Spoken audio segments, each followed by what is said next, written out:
The moment you lie down, the day starts playing back every small mistake, lining up to be counted again. All day the voice was quiet enough to ignore. Now the room is dark, the tasks are done, and there is nothing left to look at but yourself.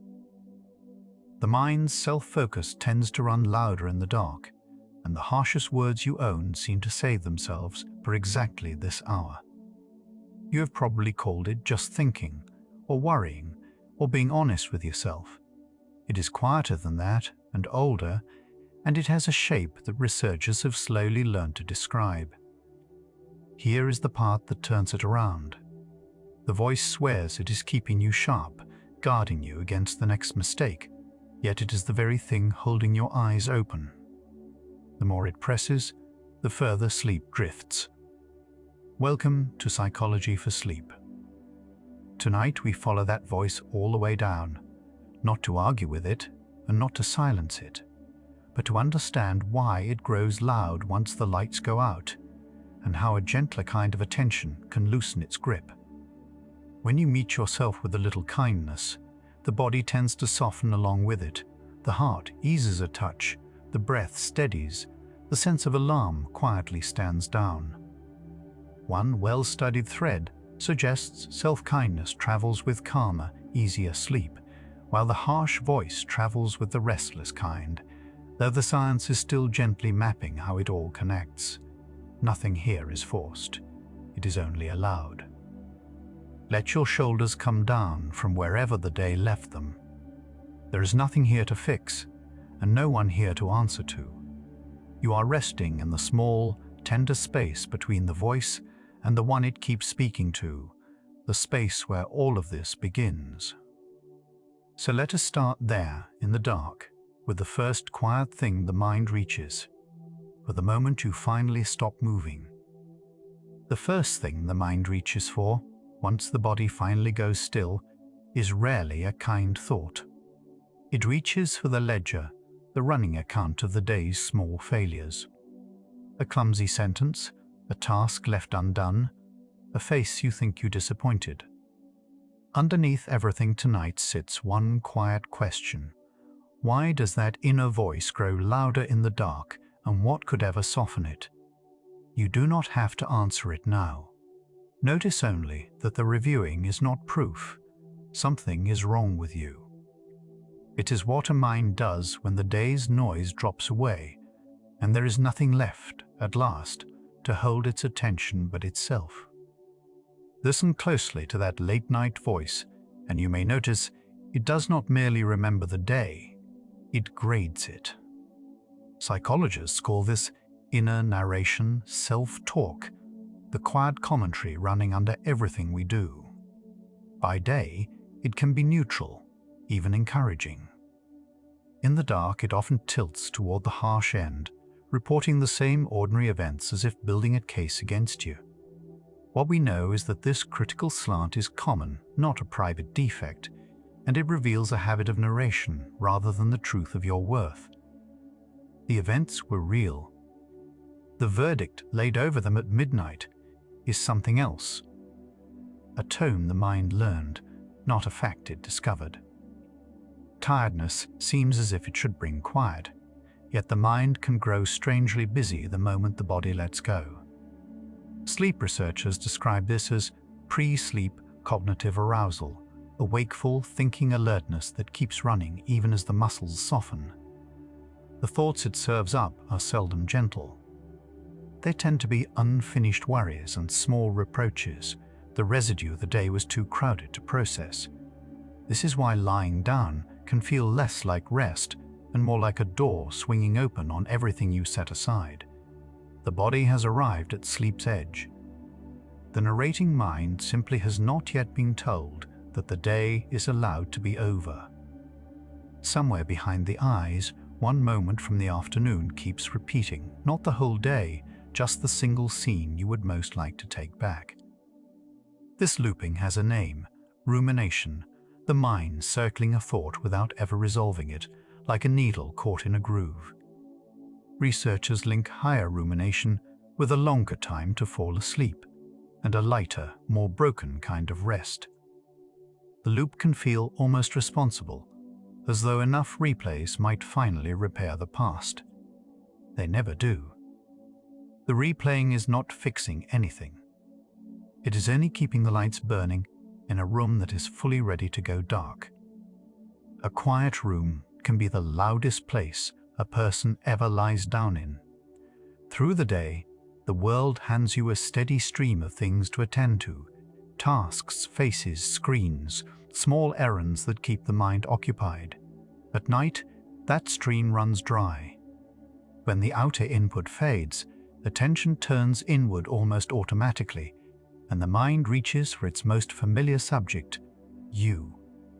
This inward turn is ordinary, shared by nearly everyone who has ever waited for sleep. But to a tired, self-critical mind, the nearest material is the day's shortfalls.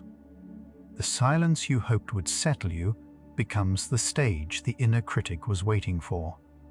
It was never the quiet that hurt, only what the quiet let you finally hear. Lie in the dark long enough, and the darkness itself seems to change the voice. A thought that would pass as a shrug at noon can feel like a sentence handed down at midnight. One intuitive way to picture this, with less to look at and less to do, the mind leans harder into the inward, self-focused mode it keeps for quiet moments, a set of regions researchers call the default mode network. Why self-judgment appears to sharpen specifically in the dark is more a felt pattern than a settled laboratory finding.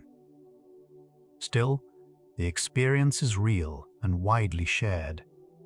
Given nothing outside to hold, the mind turns its whole attention onto the one subject always within reach, itself. The critic rarely arrives sounding like an enemy. It comes across as reasonable, even responsible, as though itemizing your faults were a form of care. This is worth noticing, because it explains why the voice is so hard to wave away. It borrows the language of standards and self-improvement. Listen to its timing, though, and the disguise slips. It is not trying to help you grow at a moment you could act on. It is trying to keep you safe by making sure you never slip again. That aim is old, and in its way, almost tender. The trouble is its method, rehearsing every misstep at the exact edge of sleep, at the cost of the rest you'll want tomorrow. Consider the timing of the whole thing. The inner critic does not choose the meeting where you might still act, or the morning when amends are possible. It chooses the 1 hour when nothing can be done, when you are lying down, undefended, reaching for sleep. From one angle, this seems almost unkind. From another, it makes a strange sort of sense. Watchfulness evolved to keep you from harm, and a watchful mind does not clock out simply because the day did. Finding no danger outside in the dark, it turns the search inward and reviews you instead. What is left is a guard still pacing the halls long after the house has gone quiet. Pay attention to the voice, and you may catch that it is not entirely your own. Its phrases can carry the cadence of someone from long ago, a parent, a teacher, an early moment when falling short felt unsafe.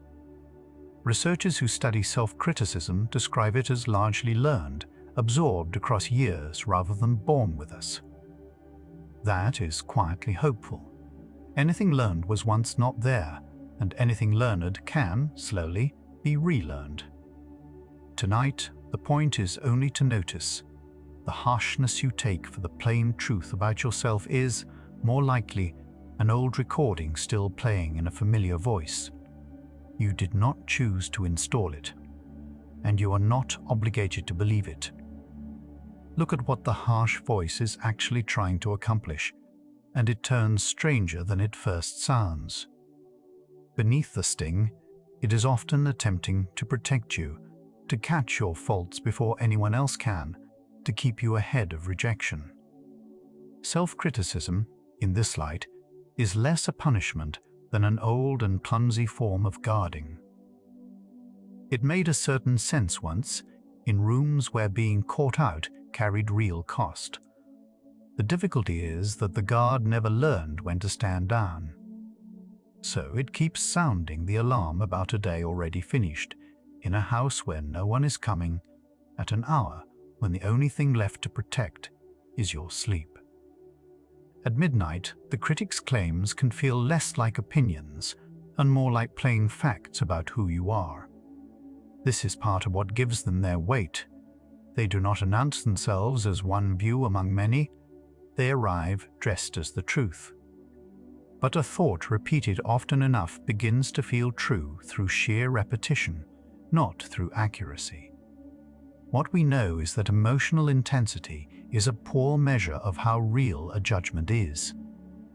The voice is loudest, not when it is most correct, but when you are most tired and least able to answer it. Its confidence is not evidence. It is only a habit that has practiced sounding certain for a very long time. Notice, if you can, where the harsh voice lands in the body. It rarely stays a thought for long. The jaw tightens a little, the shoulders draw up toward the ears, the breath turns shallow and quick. Self-criticism is not only something the mind says, it is something the body hears and answers. The words register as a small signal of threat, and the body braces as if to meet one. This is why a rough inner monologue can leave you physically wound at the very moment you are trying to unwind. The tension you feel is not imagined. It is the body faithfully responding to a voice it has no way of knowing is only your own. Here is the quiet cost of it all. A mind still passing judgment keeps a low current of alertness running, and that faint alertness seems to hold true rest just out of reach. The descent into sleep tends to arrive as the body eases, and its sense of alarm stands down, a shift toward a calmer resting state, a slower heart, a steadier breath. A harsh inner voice appears to work against exactly that softening. We should hold this gently. It is a plausible direction, not a precisely measured switch, but the pairing is familiar to anyone who has lain awake, tired to the bone, while a busy mind quietly refused to let the body follow it down. Notice how the question itself has begun to shift. We started by asking why the voice grows louder in the dark, as though the dark were doing something to us. It may be nearer the truth to say, the dark simply takes away everything that usually drowns the voice out. The critic was murmuring all along, under the day's noise. Night does not create it, night uncovers it. And if that is so, then quieting it may have less to do with defeating the voice than with changing what the mind is given to reach for once the room goes still. The loop has a way of feeling productive, as if replaying the day were a form of working on it. Watch it a while, and the illusion thins. Rumination rarely arrives at a solution. It arrives back where it started, only more worn. Researchers draw a line between reflection, which moves toward understanding, and rumination, which circles without an exit. The mind at night usually falls into the second. It mistakes motion for progress, revisiting a closed moment as though this past might change it. Nothing is being solved in the small hours. The problem you are turning over will still be there in daylight when you actually have the hands to meet it. One small scene can somehow outweigh an entire day. You might have moved through a dozen ordinary hours with warmth and competence, and still the mind returns again and again to the single moment that went wrong. Psychologists note that the brain gives extra weight to threat and error, a tilt that once kept our ancestors careful. At night, with little to balance it, that tilt runs unchecked, and one misstep can eclipse everything steady you did.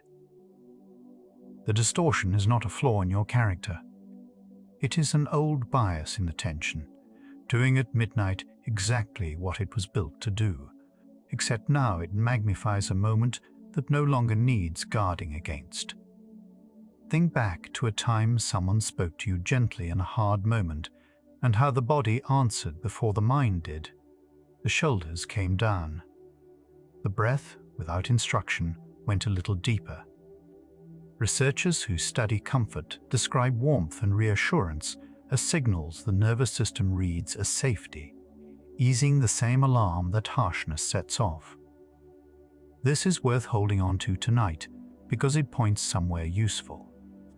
The body does not seem to require the kindness to be perfectly deserved, or even spoken aloud. It responds to the tone of safety itself. And the tone of safety, it turns out, is not something only other people are able to offer you. The gentleness that eases you when it comes from someone else can, in principle, be turned inward. This is not a trick or a slogan. It is simply the observation that the voice in your head has a tone, and a tone can change. Where the critic is sharp and absolute, another voice is possible, slower, warmer, willing to stay. Researchers call this stance self-compassion, and much of tonight will follow how it works. For now, the claim is small and quiet. The same warmth you would offer a friend at the end of a long day was never meant to stop at your own door. It has simply been waiting there, unused, on the wrong side of it. A common worry stops many people before they begin, that being kind to yourself means letting yourself off the hook, going soft, making excuses. The research points the other way. Self-compassion is not the same as self-indulgence, and studies associated with more responsibility for mistakes, not less. People who treat themselves gently tend to own their errors more readily, because owning them no longer means being attacked.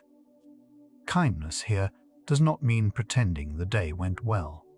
It means meeting what actually happened without adding cruelty on top of it. You can see a mistake clearly and still speak to yourself as though you were someone worth being patient with. On the nights you are hardest on yourself, sleep is often at its worst. This is one of the plainer patterns in the research. Self-criticism tends to travel with poorer sleep. People who report a harsher inner voice also tend to report more trouble falling asleep and staying there. It is a correlation, not a proven chain. Restless nights may feed the critic just as the critic feeds restless nights. But the pairing is steady enough to take seriously. A mind spending its last waking minutes prosecuting itself is a mind still half an alarm, and alarm and deep rest have never shared a bed easily. What you say to yourself in the dark, your sleep quietly overhears. And on the evenings you manage a little gentleness, sleep tends to come more easily. The research leans the same way in reverse. Greater self-kindness is linked with calmer, steadier sleep. People higher in self-compassion tend to report less worry at bedtime and a smoother path into rest. This too is correlational. Kindness and good sleep keep company without one being shown to command the other. Yet it fits everything the night keeps suggesting. Less time spent bracing means less alarm carried into the dark, and a body with less to defend is a body more willing to let go. Gentleness at day's end is not a reward. It is, quietly, a condition rest seems to prefer. Part of the critic's power comes from how alone it makes you feel, as though you were the only one lying awake, the only one this far behind. That isolation is one of its oldest tactics. In the dark, it is easy to believe your failings are uniquely yours, that everyone else settled into sleep untroubled. Almost none of it is true. In countless rooms tonight, other tired minds are turning over their own versions of the same list. The struggle you take as proof of some personal defect is one of the most ordinary things a human being does. You are not the exception to being flawed and awake.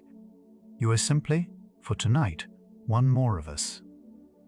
The difference between the two voices is something the body registers before the mind can explain it. The same words, "think of what you did," can arrive as an accusation or as a steadying hand, depending entirely on the tone underneath them. A harsh delivery reads as threat. A warm one reads as safety, and the body begins answering that reading long before it weighs the meaning. This is why turning kindness inward is often less about finding new words than about changing how the old ones are spoken. You have been listening to your own tone your whole life. It has shaped how safe you feel in your own company far more than the sentences ever did. Feel, for a moment, the two ways the inner voice can leave you. Under the critic, the body tightens and braces, gathered as if to withstand a blow that never quite comes. Under a gentle voice, something in the chest and shoulders lets go, and the breath finds a little more room. Nothing about the day has changed between them. The same events, the same imperfect hours. What has changed is the stance you take toward yourself inside them. The critic keeps you standing guard over your own life. The kinder voice lets you finally sit down in it. Tonight is an invitation to feel that second thing, even briefly, the strange relief of being on your own side. There is an old belief buried in the nightly review that rest has to be earned, and that being hard on yourself is how you pay for it. Look at it plainly, and it falls apart. Punishing yourself into the small hours does not make tomorrow better. It only makes tonight longer. Sleep is not a wage handed out for sufficient self-blame. It is something the body does when it feels safe enough to stop guarding. The critic has the arithmetic exacted backward. It withholds the very rest that would help you meet the day it keeps worrying about. Nothing has to be balanced or repaid before you are allowed to close your eyes. Gather what this first stretch keeps circling, and a shape appears. The voice that grows loud in the dark is not a sign of failure and not a verdict about your worth. It is a tired mind, left alone with itself, reaching for the one habit it knows best, the review, the ledger, the old work of guarding. The night did not make the critic. It only cleared the room until you could finally hear it, which quietly moves the question. It may matter less how to argue the voice into silence, and more what the mind is offered to reach for once the quiet arrives. That is the direction the rest of the night will follow. Right now, in the very dark, those last thoughts kept describing, your attention has nowhere outside to land, so it has settled here, on you. Notice that it does not have to settle as a judgment. The same inward turn that hands the mind its ledger could just as easily hand it something softer, if something softer were offered. You do not have to build that yet. It is enough, for now, to feel that there is a choice in what the quiet gets filled with. What has not come yet is how a kinder voice actually reaches the body, the way warmth becomes a slower heart and a longer breath without any effort from you. That is where the next stretch begins to move. If you are still here, notice you have already done the harder thing. You stayed in the quiet without handing the voice the whole night. Let one slow breath out, a little longer than you drew it in. Nothing so far is asking to be fixed, and no one is keeping the score the critic pretends to read from. We go on together, gently, into the softer half of this. Picture the mind running on more than one setting, one that hunts for threats, one that chases goals, one that soothes. Psychologist Paul Gilbert offers this as a model: 3 emotion systems shaping how we treat ourselves. A threat system scans for danger, a drive system pushes toward achievement, and a soothing system brings the calm of feeling safe and cared for. It is a map, not a measured mechanism, a way of naming states you feel. At night, when the day's doing is done, the threat system can keep running long after the drive system clocks out, with nothing to balance it. The voice reviewing your mistakes is only one setting that forgot to turn off. The harshest voice in your head rarely feels like danger, yet the body seems to treat it that way. In Gilbert's model, self-criticism is the threat system turned inward, guarding you by attacking you first. The idea is that harsh self-talk once had a job: catch your faults before others did, stay ahead of rejection. So the critic speaks in alarm, sharp, urgent, absolute. This is a proposed mechanism, not proven wiring, but it fits what people report. Criticism does not feel like calm reflection. It feels like a warning that never lands, repeating because the danger it names has no clear edge. What sounds like honesty at midnight is often just fear wearing a familiar voice.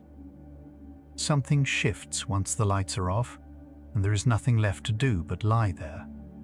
With the day's tasks gone, the mind turns to itself.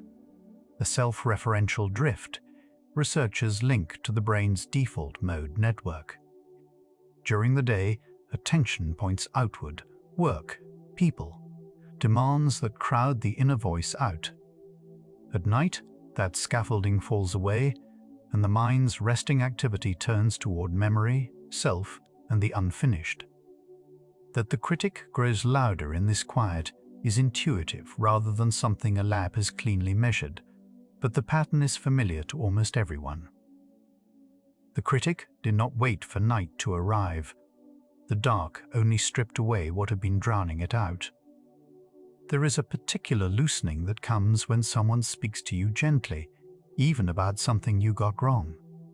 In Gilbert's framework, that loosening is the soothing system coming online, the counterweight the threat system needs. It is described as the state of feeling safe, connected, and cared for, the same quiet that settles a child who has been held. The proposal is that we can offer this to ourselves, and warmth turned inward may calm the threat response the way another's kindness does. This is a model, not a measured switch, but the felt shift is real. Harshness tightens, kindness releases. The gentleness you keep waiting to receive is a state you can also send inward. Notice how your shoulders drop when a moment finally feels safe. Researchers describe safety as a bodily state, not only a thought, one leaning on the parasympathetic branch of the nervous system. That branch is the body's rest and recover side, the one that slows things down when no threat is present. The suggestion is that a kinder inner voice may nudge the body toward this calmer state, softer, slower, less braced. We should be careful. This is a plausible direction, not a measured drop in any single stress marker. What the evidence supports is gentler. Self-kindness tends to travel with a calmer body. Safety is something your body has to feel before it will let you rest. Deep in the chest, a single nerve helps decide whether you brace or soften. Scientists call it the vagus nerve, and its influence shows up in a measure called heart rate variability. That variability reflects the small, healthy differences between heartbeats, and higher variability often marks a body better able to calm itself. Some studies find that people higher in self-compassion tend to show better heart rate variability, an association, not proof that kindness alone moves the nerve. Still, the direction is consistent.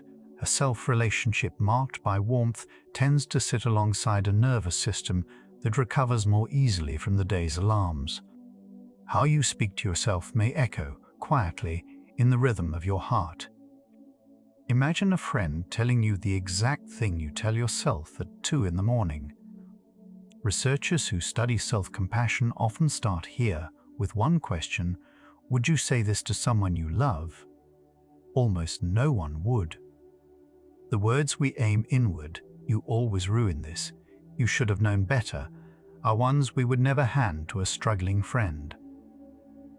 Some studies suggest that shifting to that friend's voice can soften a hard moment. The content barely changes, the stance does. You move from prosecutor to companion, from standing over the wound to sitting beside it. The kindness you give others so easily was never meant to stop at your own door. The nights you lie there, itemizing every failing, are rarely nights you sleep well. This is one of the plainer findings in the research. Self-criticism tends to travel with poorer sleep. Across studies, people who report harsher self-judgment also report more trouble falling and staying asleep. This is a correlation, not a proven chain of cause. Worse sleep may feed the critic, just as the critic feeds worse sleep. But the pairing is steady enough to take seriously. A mind spending its last waking minutes prosecuting itself is still half in threat, and threat and deep rest do not easily share a bed. The verdict you deliver against yourself at night is one your sleep quietly pays for. On the evenings you manage to be a little gentler with yourself, sleep tends to come a little easier. The research points the same way in reverse. Greater self-compassion is associated with calmer, better sleep. People higher in self-compassion tend to report less pre-sleep worry and a smoother path into rest. Again, this is correlational. Kindness and good sleep keep company without one being proven to command the other. But it lines up with what the night suggests.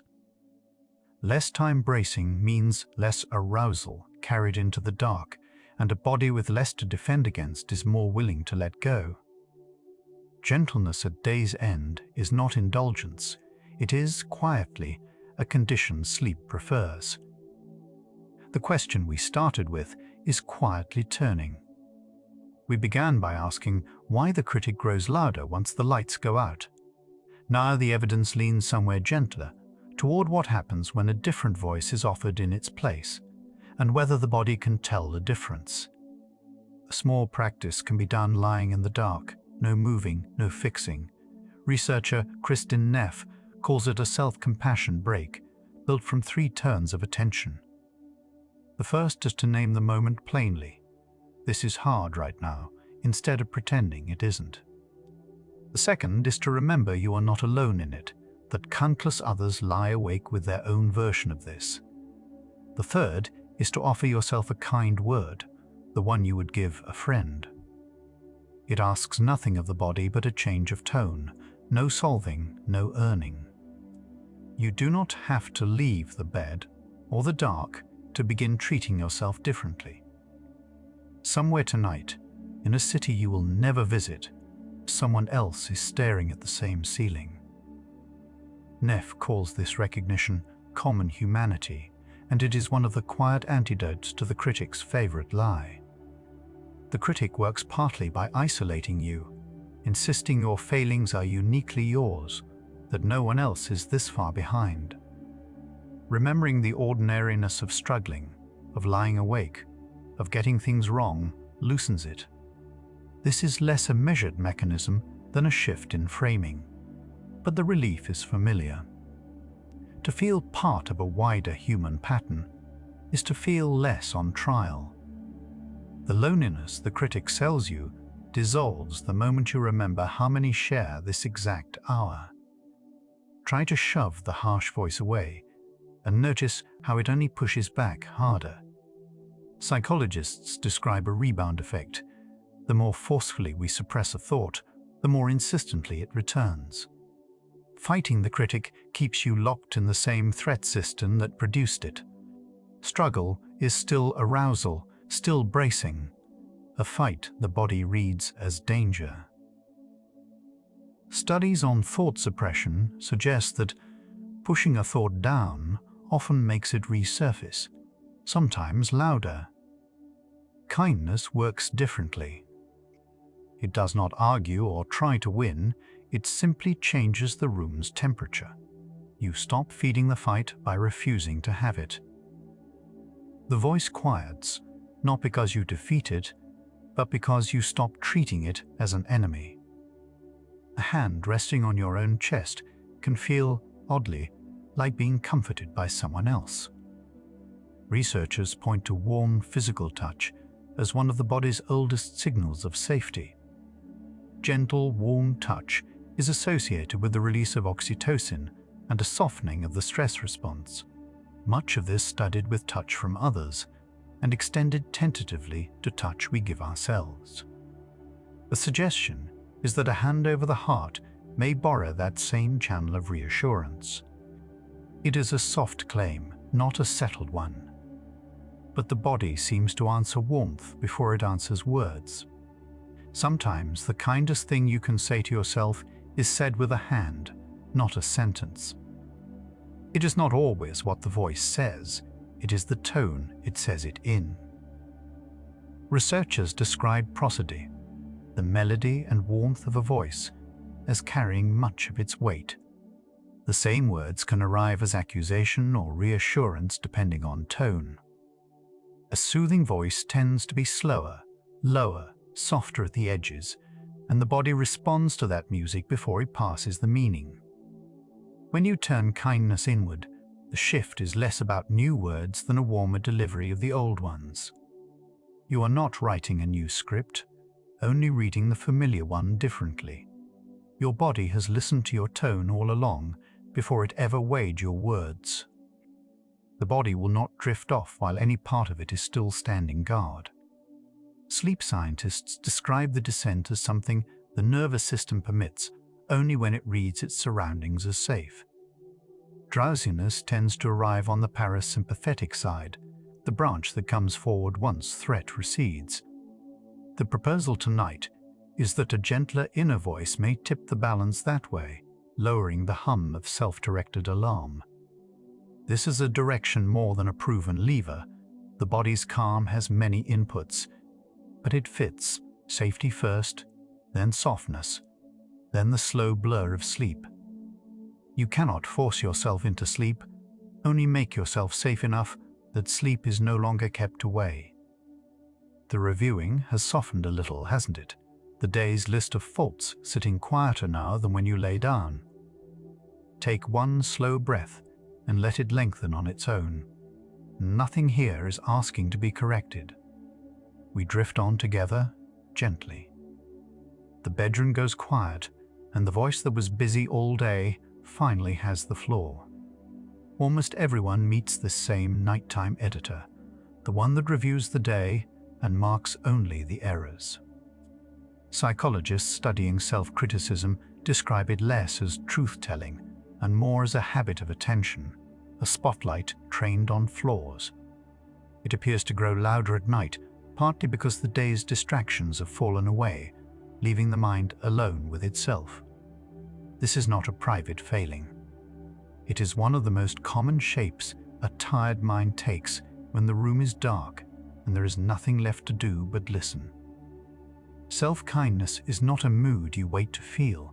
It is something a person can practice, the way one might practice a slower breath. Researchers who study self-compassion describe a simple bedtime version, noticing the harsh line as it arrives, then offering yourself the same plain warmth you would offer a friend in the same moment.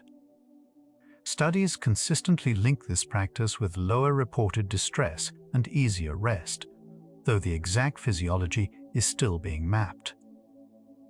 The practice asks for no performance and no fixing. It only asks that, for tonight, you speak to yourself as though you were someone worth being gentle with. Ask what the critical voice is actually trying to do, and the answer is stranger than it sounds. It is often trying to protect you. One influential model, developed by the psychologist Paul Gilbert, pictures the mind as running on three emotional systems, one that senses threat, one that drives us toward goals, and one that soothes and settles. This is a framework, not a map of exact circuitry. In the model, the nighttime critic lives in the threat system, sounding alarms about tomorrow. Self-kindness is thought to gently wake the third system, the soothing one, the part that was there all along, simply waiting to be asked. A hand laid gently over the heart is one of the oldest gestures of comfort, older than any word for it. Self-compassion researchers have looked at this simple act of soothing touch and found it associated with a calmer felt sense, a small softening in the body's alarm. The proposed reason is that warm, gentle pressure may signal safety to the nervous system, much as a caring touch once did in childhood, though this is still a gentle hypothesis, not a settled fact. Tonight, you might try it. One hand on your chest, its warmth spreading slowly, telling the oldest part of you that, for now, you are safe. By nightfall, the mind often opens a private tally, listing every small mistake the day contained. What researchers notice is that replaying an error rarely repairs it. It mostly keeps the threat system awake, rehearsing a moment that has already passed. Forgiving the day is not the same as pretending it went perfectly. It is the quieter act of setting that list down, of letting a finished day be finished. Self-compassion studies associate this kind of letting go with calmer evenings and less nighttime rumination. The mistakes were real. And still, none of them require you to stay awake tonight, guarding a door that has already closed. Fighting a harsh thought tends to hand it more power, not less. Anyone who has tried to command their mind to stop thinking has met the strange rebound that follows. The thought returns, often louder. Researchers studying rumination describe this as a paradox of suppression. The effort to silence a voice keeps it in the room. Self-kindness takes a softer path. Instead of ordering the critic to be quiet, it lowers the volume by changing the tone around it, meeting the voice with warmth rather than wall. The critic does not vanish. It simply loosens, the way a clenched hand relaxes once it is no longer bracing for a fight. Left with nothing to do, the mind rarely goes blank. It turns inward, toward the self. Neuroscientists have named a set of brain regions that tend to grow active during quiet, unfocused moments, often called the default mode network. It seems especially involved in thinking about oneself, the past, the future, the endless story of me. It feels intuitive that as the day's tasks fall away at bedtime, this inward turn has more room to run, and the self-referential voice grows louder. The link is still being studied rather than proven, but it offers a gentle reframe.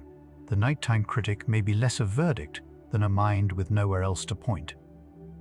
Notice how loneliness sharpens the critic, as though you were the only person who ever fell short. Self-compassion researchers point to a quiet antidote they call common humanity, the simple recognition that struggle is not a personal defect, but a shared human thread. In studies, remembering this shared quality is associated with softer self-judgment and steadier emotion. The critic thrives on the illusion of being uniquely flawed.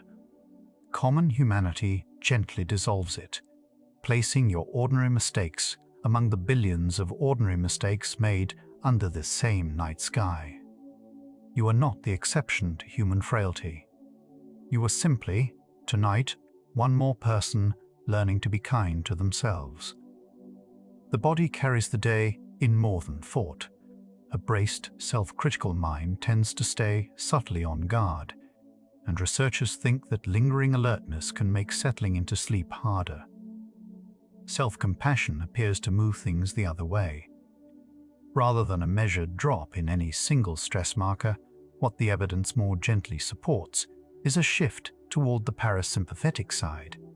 The body tends toward a calmer resting state, a steadier rhythm, though the precise pathway is still being traced. What this suggests is quietly practical. The way you speak to yourself in the dark may not only change how the night feels, it may change what your body is doing while you rest.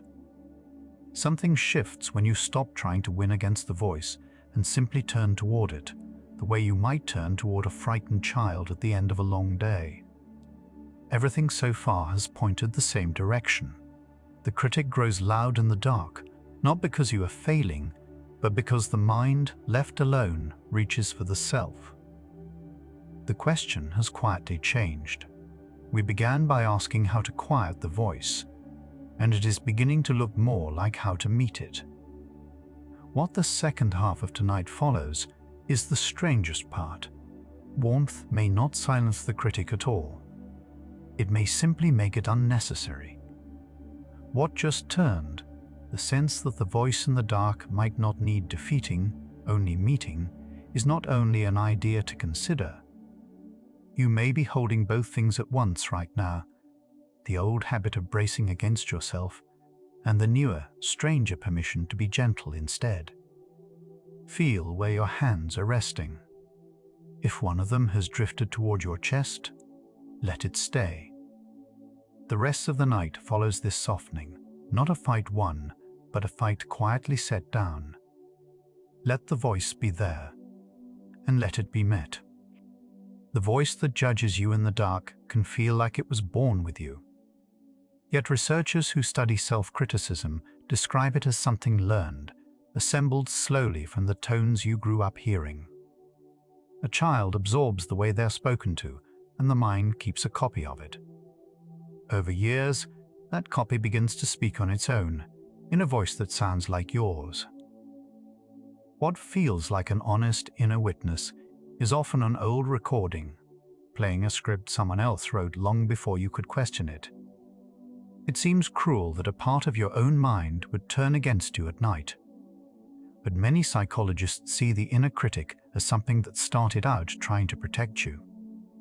A young mind learns that catching its own faults first might soften the blow of being caught by others. Criticizing yourself becomes a way to stay safe, to correct course before anyone else can. The harshness was never the goal. It was a strategy, a smaller version of you once used to feel a little less exposed. Ask why kindness and criticism feel so different in the body, and one useful map comes from the psychologist Paul Gilbert.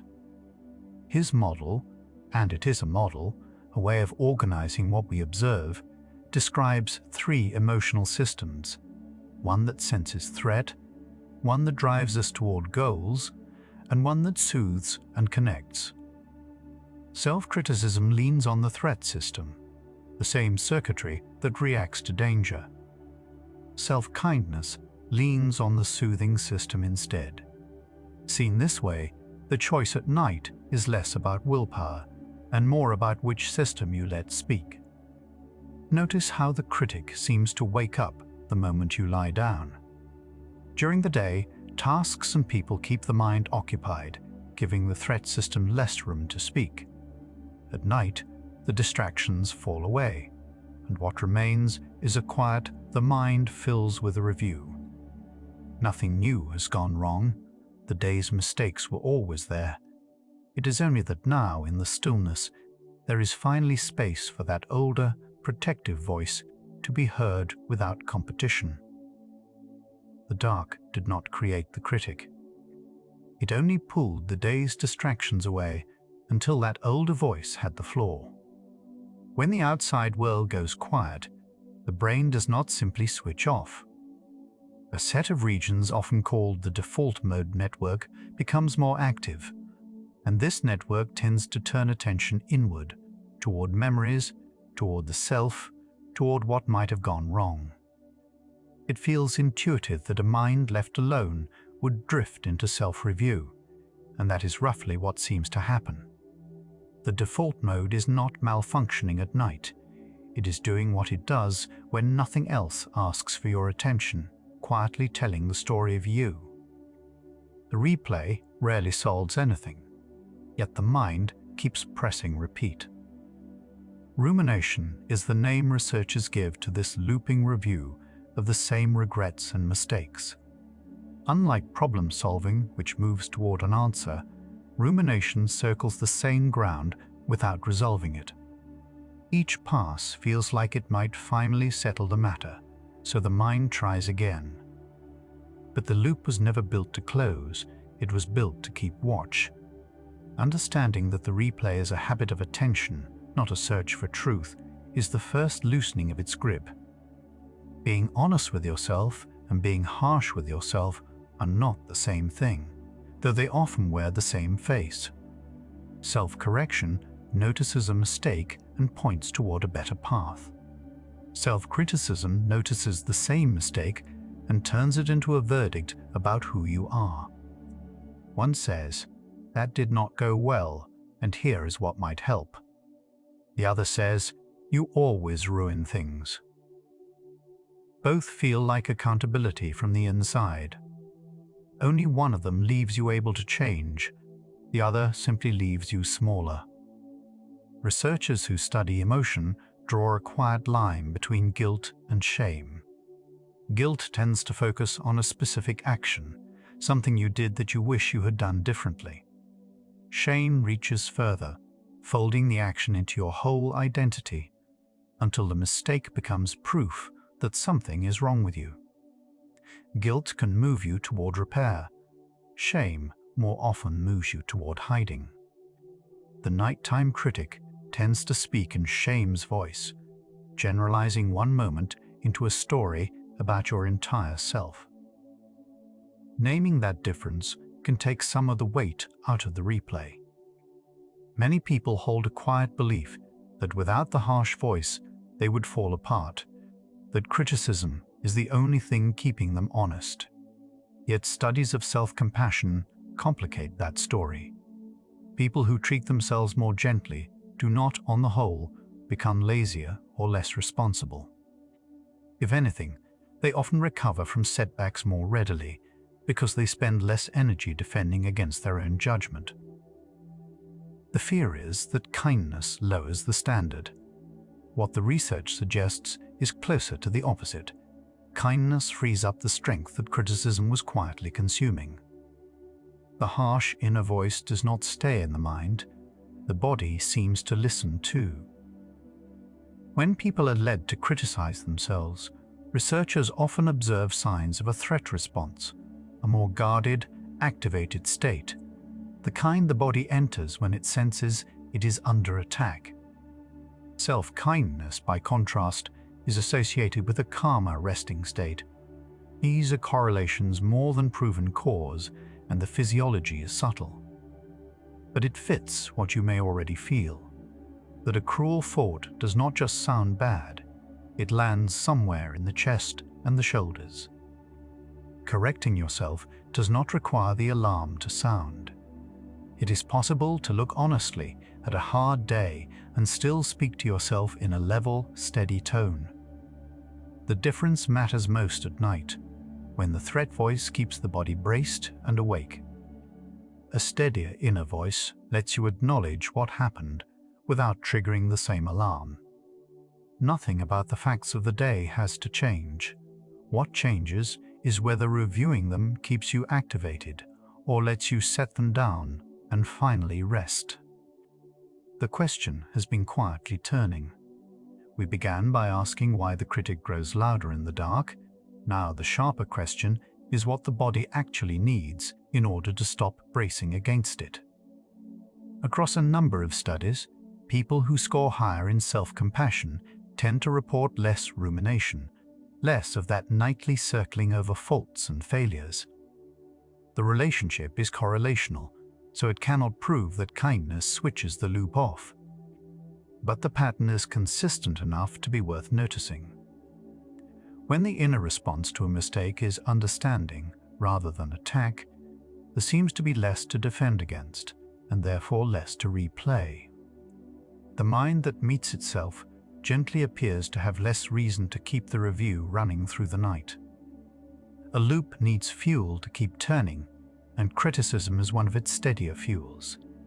Each harsh judgment raises the stakes, which makes the next replay feel more urgent, which invites another judgment. Self-kindness works less like a break and more like a change of fuel. Meeting the same mistake with a gentler response lowers the urgency, and lower urgency gives the loop less to run on. This is not about pretending the day went well. It is about removing the alarm that kept insisting the review could not wait until morning. One quiet feature of self-kindness is the sense that you are not the only one who struggles. Researchers call this common humanity, the recognition that mistakes and shortcomings are part of being a person, not evidence that you alone are failing. The nighttime critic thrives on isolation, whispering that everyone else has it handled. Remembering that difficulty is shared does not erase the mistake. It simply places it inside the ordinary human story, where it weighs less.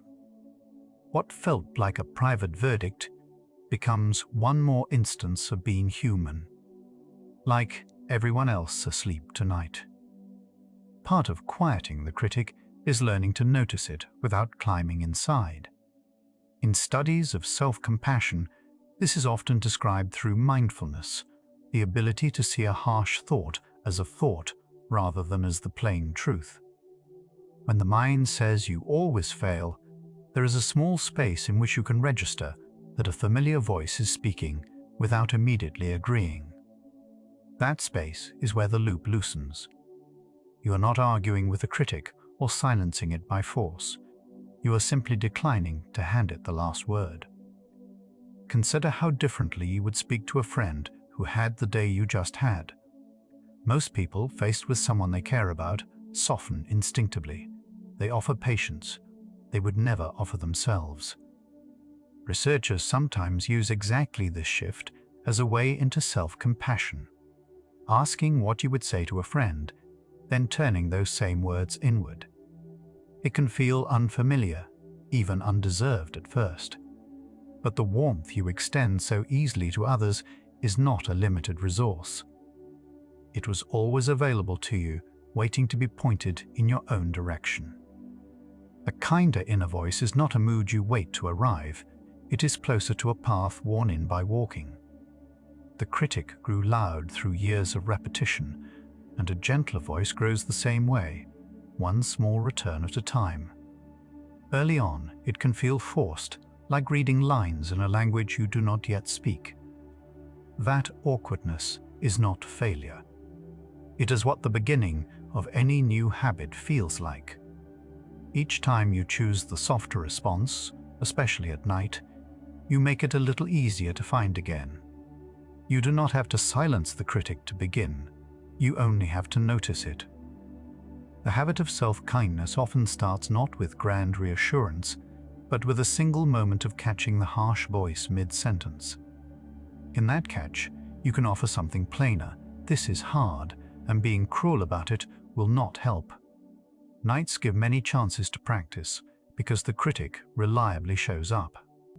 Rather than dreading its arrival, you can treat each visit as one more repetition, one more chance to answer it in a steadier tone. The gentle voice rarely needs elegant words. Often, it is a single steady sentence repeated until it feels less strange, something like, "I did what I could with today."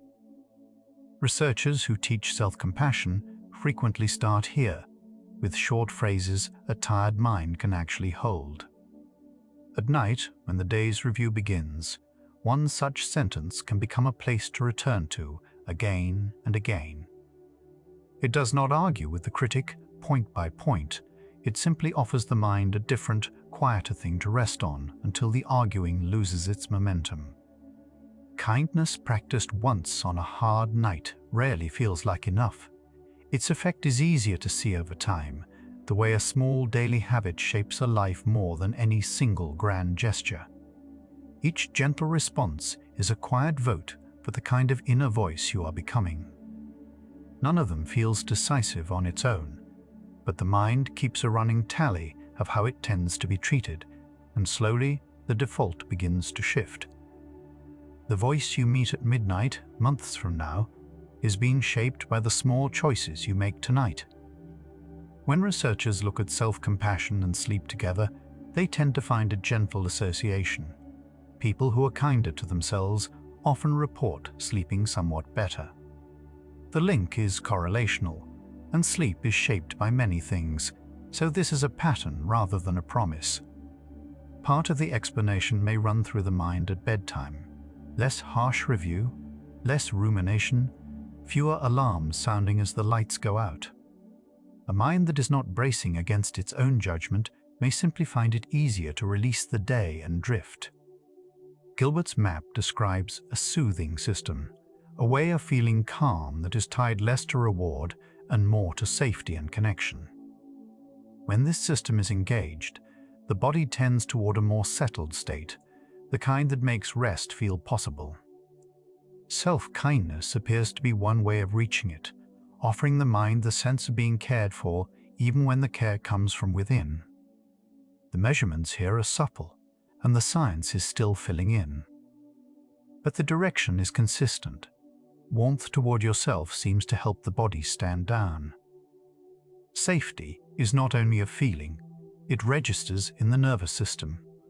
When the body senses it is not under threat, the branch of the nervous system that calms and restores becomes more available, and some studies link self-compassion with better heart rate variability, one marker of that settled state. The findings are still emerging, and no single measure tells the whole story. Yet the thread holds together. When the inner voice stops sounding the alarm, the body has permission to shift out of guarding and into the slower rhythm that sleep is built on. Sleep does not arrive by force. It arrives when the body decides it is safe enough to stop watching. This is why the tone of your inner voice matters so much in the last waking minutes. A mind still under attack keeps a low alarm running, and an alarm, however quiet, is the opposite of the signal sleep waits for. Self-kindness is one way of telling the nervous system that the day is over and no defense is needed now. The kinder voice is not a lullaby. It is a message the body reads as safety. Here is what the night has been assembling, piece by piece. The inner critic grew loud in the dark, not because it was right, but because the quiet gave an old protective voice room to speak. And the gentler answer to it does more than feel nicer. It seems to change the signal the body is reading. A kinder inner voice tells the nervous system that it is safe, and a system that feels safe has less need to keep replaying the day. Quiet the alarm, and rumination loses its fuel. Let the review soften, and sleep is finally allowed to come. The soothing system has a rhythm of its own. Like a tide that turns without being asked, the body knows how to come down from the day, how to loosen its guard when nothing is demanding a fight. Right now, without any effort from you, that settling has already begun. Not because you argued the critic into silence, because you stopped feeding it. The kinder voice you have been practicing is not something you have to perform now. It is only the quiet that remains when the alarm is no longer sounding. The words still ahead ask nothing of you. They arrive into a body that is already learning it is safe. What we have been moving toward is very near now. Somewhere in you, a voice has spent the whole day keeping a ledger. Every misstep, every clumsy word, everything left undone, all of it entered, none of it forgotten. And now, in the dark, it reads the list back to you, slowly, line by line. But a ledger is only a habit of attention. Tonight, that same attention can turn just as easily toward what you carried well. Nothing on that list needs settling before you are allowed to sleep. Picture the friend you love most, arriving at your door undone by their own long day. You would not meet them with a list of their failures. You would make room. You would soften your voice without even deciding to. Self-compassion research keeps noticing the same quiet gap, that the warmth we hand others so freely, we quietly withhold from ourselves. The voice inside can learn the very tone you already use, without thinking, for everyone you love. Kindness turned inward is not the same as letting yourself off easy. It is not indulgence, and it does not lower the bar.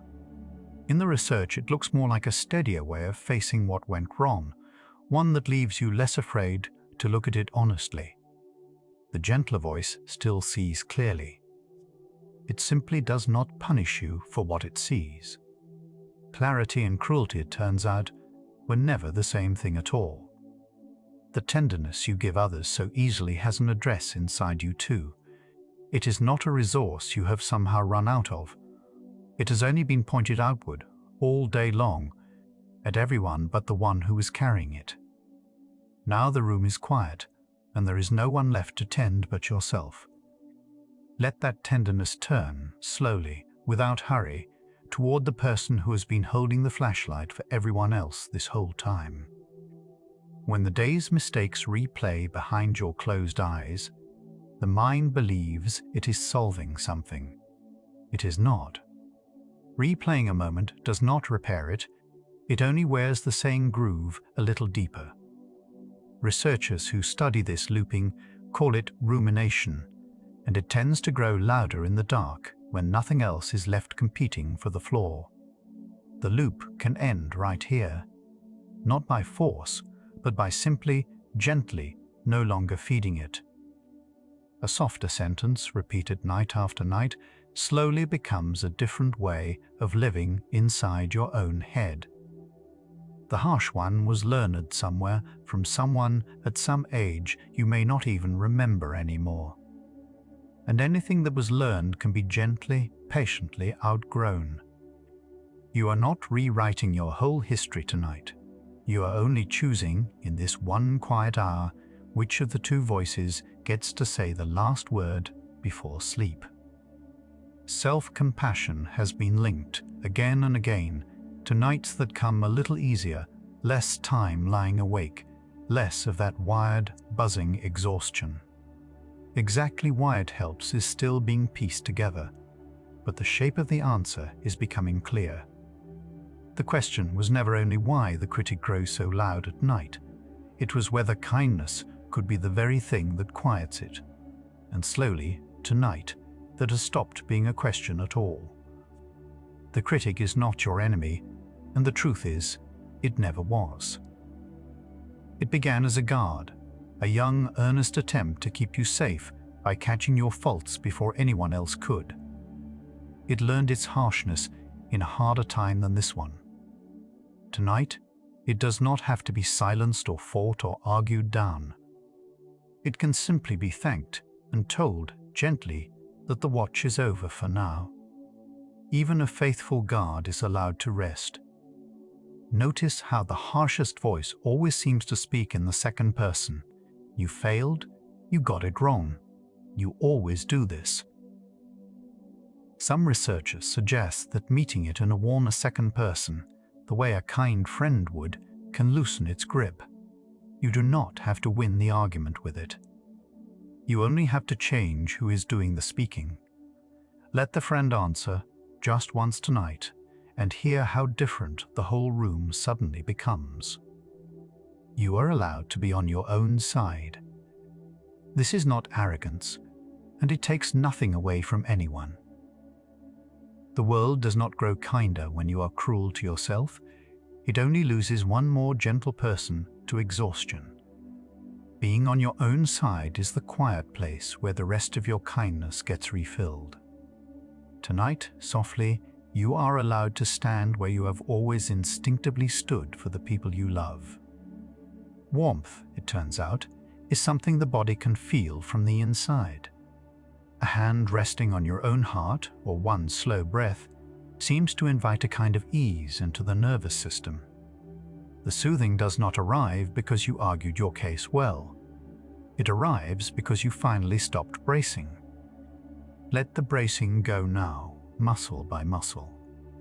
There is nothing left anywhere in tonight that you still have to defend yourself against. The impulse to judge and the impulse to soothe are not two enemies living inside you. They are two settings of the same nervous system, one built to protect, one built to comfort. All day long, the protecting one held the floor. Now, as the room finally quiets, the other can at last be heard. You are not becoming someone new tonight. You are only letting the calmer, quieter voice come forward. Every judgment you made about yourself today can be set down, gently, at the very edge of the bed. They are not verdicts. They were passing weather in an overworked mind, and weather has never needed to be answered. What felt like solid truth at midnight is only the day, still faintly echoing. Let it echo somewhere behind you now, growing fainter with every breath, asking less and less of you as it goes. There is a particular relief in finally dropping the case against yourself, not in winning it, simply in setting it down. The prosecution rests, and this time no one rises to take its place. And in that new silence, something you had forgotten becomes audible again, your own breathing, slow and unbothered, keeping you alive without one word of criticism. It never once asked you to become better before it would agree to continue. Rest was never a reward you had to earn by being good enough first. The body sleeps whether or not the day approved of you. It does not check your list before it lets you go. It only waits for you to stop guarding, to let the muscles in your jaw and your shoulders finally unclench. Kindness, right here, is simply the permission you give yourself to stop holding your own body so tightly. Speaking gently to yourself is a skill, which means it was never a thing you lacked, only a thing you had not yet practiced. Tonight is practice. One soft sentence offered quietly inward, here in the dark, when no one else can hear how tender you are willing to be. Say it just once. You do not have to fully believe it yet. You only have to let it be the very last thing that gets said. The body listens to tone far more than it listens to words. A gentle voice, even your own, seems to tell the nervous system that the threat has finally passed. The shoulders drop. The breath lengthens on its own, without instruction. You are not talking yourself into anything tonight. You are only letting your own kindness reach the part of the mind still braced from the day, the one that, underneath all of it, simply wanted to feel safe. What if the voice you have feared all these years was only the worried mind, speaking the only way it had ever learned how? It does not need defeating. It needs what any worried mind needs: a little warmth, a little patience, a hand that says you can rest now, I have us. Offer it exactly that tonight, and watch how the fear, once it is finally met kindly, begins all on its own to quiet. Nothing about tonight requires improvement. You are not a project to be finished before you are allowed to sleep. You are a person at the end of a long day, and that has always, quietly, been enough. Let the wanting to be better dissolve for a few hours. It will still be waiting tomorrow, softer, if you decide it truly belongs to you. Tonight, you are simply here, breathing in the dark, and that alone is already whole. You do not have to forgive everything tonight in order to sleep tonight. Forgiveness can come slowly, over many quiet hours, much like this one. All that is asked of you now is a pause in the sentence, one single breath, where you are not the accused. Let this be that breath. Let the verdict wait until morning. And the morning is a long way off, and it can carry its questions on its own until then. The day is over now, and it took its judgments with it as it went. Whatever you did not do well can wait patiently for a rested mind and a kinder hour. Nothing is ever decided in the dark that cannot be met more gently in the light. Let the unfinished stay unfinished tonight. Let the imperfect stay imperfect. Both of them will keep, without spoiling, until the moment you are truly ready for them. Somewhere the judging has already begun to soften without your noticing it at all. It happens on its own, the way a clenched hand slowly forgets it was ever a fist. You did not have to decide it. You did not have to try. You only had to stop tightening. Feel how much of you was quietly gripping all through the day, and how gently, how faithfully it is letting go of all of it now, entirely by itself. A single kind word, held in the mind at the very edge of sleep, tends to stay. The last thing you tell yourself tonight travels with you into the dark and quietly colors the morning you eventually wake to. So choose it gently now. Not a lecture, not a correction, not one more thing to fix by dawn. just something soft, the way you would speak to someone small and tired and dearly, dearly loved. Let the day's verdicts dissolve like breath on a cold window, there for a moment, then simply, quietly gone. They were never carved into anything that truly lasts. The mind that made them is already loosening its grip on them, already drifting toward the place where no case is being argued and no one at all is keeping score. The quiet is close now. There is nothing left to do but let it carry you. You were never too much to forgive. The voice that spent your whole life naming your faults was only love that had somehow forgotten how to be gentle, and tonight, in the quiet, it finally remembered. You do not have to become better to deserve your own tenderness. You only have to be here, breathing, tired, and at last on your own side. The kindness you gave everyone else was always, quietly, meant for you too. Rest now. The voice that judged you hardest today was the same voice that once tried to keep you safe. Love and criticism, in you, were never two separate things, only one tenderness that had forgotten its own softness.